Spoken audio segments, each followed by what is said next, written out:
हाग्रामा सारजों दङ।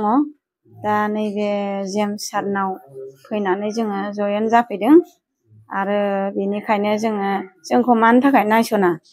जोंखौ मोजां मोनो, हाग्रामा सारखौ मोजां मोनो आरो आंखौबो मोजां मोनो। जों रायजोनि सुख दुखआव रायजोजों थायो नालाय, बेनिखायनो मोजां मोनो।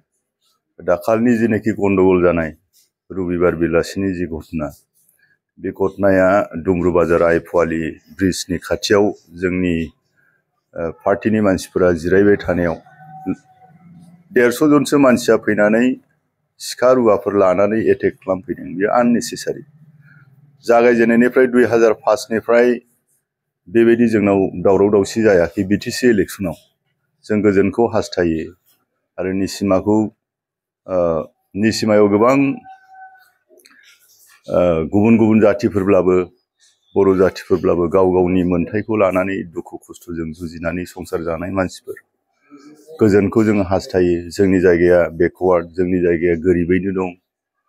दा बे खेथ्रआव माने सान्थियै इलेक्सन गेलेबाय थानाय समाव, केम्पेन खालामबाय थानाय समाव हठात बेबायदि गाग्लोबनाया निस्सय माने जोंनि जायगायाव उनाव गाज्रिसिन, बियो देरहालांब्लाबो, फेरेंगा बसुमतारिया देरहालांब्लाबो बियो जेब्लानाखि आरोबाव पावार मोनहैगोन होमब्ला गाज्रिसिन रायजोनि थाखाय एफेक्ट जागोन।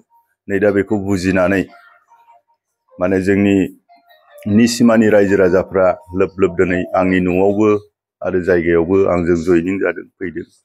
जाहाथे सान्थियै जोङो खामानि मावलांनो हायो आरो संसार जालांनो हायो। बेखौ असिला लानानै नोंथांमोना जेरैबायदि दिनैबो बेयाव आंनि न'आवनो आङो जयनिं खालामबाय गोबां मानसिफोरखौ। दायो आरो प्रसासना नागिरबाय थादों सानै हमजेनबायनो, फेरेंगानि बिजामादै आरो सासेखौ हमबाय। आं मिथिया बियो मा नाम, आं खबर लायाखै मानोना आं जोबोद बेस्थ'आव दङ। जिखुनु जाया मोनथिगोन, लासै लासै मोनथिगोन। आरोबाव हरावबो नागिरदों। जायफ्रा नाम होजाबाय बिसोरो एरेस्ट जाजोबगोन, बेखौनो एसपिआ आंखौ बुंहरबाय थादों। दा नोंनि फारसेनिफ्राय माने नर्माल खालामनानै दों, जाहाथे रिपारकेसन जाया, गन्डगोल जाया। आरो बेखौनो आङो प्रथम हरावनो जैदिन गन्डगोल जादों लोगो लोगोनो आङो कन्ट्रल खालामदों, जोंनि मानसिफोरखौ खावलायदों। जोंनि मानसिफोरनावबोथ' रागा दङना, बेबायदि अयनाय हिसाबै। आरो सासे गथ' जायहा जोंनि फिसा, बेखौ माने एखेबारे हाथुराजों खर'आव देदों। थै रना रनि ओरैबायदि आधा घन्टासो जुदि बियो हस्पिटालाव जुदि मोनफैयामोनब्ला बिनि जिउआ बे संसारनिफ्राय गोमालांगौमोन। बेबायदि मानो खालामनांगौ? मा दस मावदों? इलेक्सन गेलेनो गोसो गेलेदो सान्थियै। आरो बिटिआर सुक्तिखौ बिथांमोना बुंबाय थादों, क्लेम खालामदों जे बिराद जोंनि बिटिआरआव सान्थि जाबाय। दिनै सान्थि रक्षक मानसिफ्रानो आरो बेबायदि जुदि असान्थि खालामोब्ला बेखौ मा मिन खालामदों?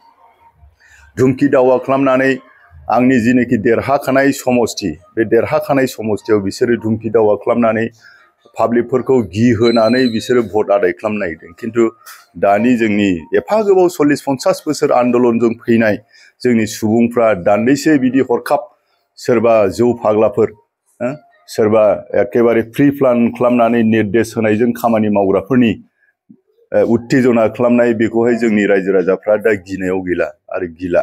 आरो बे समा गोदोमोन, गोदोनो गोबां दावहा जादों। दावहा जानाय समाव बुख्रेब जादों, नाख्रेब जादों, गोबां थैलांबाय, जिउ गोमाबाय, नासयजाबाय। दासो बे इलेक्सन समाव जायफ्रा सान्थि सान्थि होनबाय थायो, बिसोरो असान्थि खालामनायखौ जोंनि मानसिफ्रा जेबो गिया। दा आं आरो खावलायबावदों जे जिहेथु जोङो देरहाखाबाय हिसाबै बिसोरो सुथा नागिरबाय थागोन बिदिनो। बेनिखायनो गासै आंनि भटार आरो आंनि वार्कारफोरखौ आं खावलायदों, जोङो प्रसासनजों थानानै प्रसासना जिथु एक्सन लागासिनो दं, खामानि मावदों, बिनिखायनो प्रसासनखौ हेफाजाब होनानै जोङो सान्थिखौ जोंनि निसिमायाव आरो गासै चिरां डिस्ट्रिक्टआव जोङो बहाल लाखिनांगौ। आङो बेखौनो रायजो राजाफोरखौ खावलायहरदों आरो प्रसासनखौबो आङो खावलायहरदों।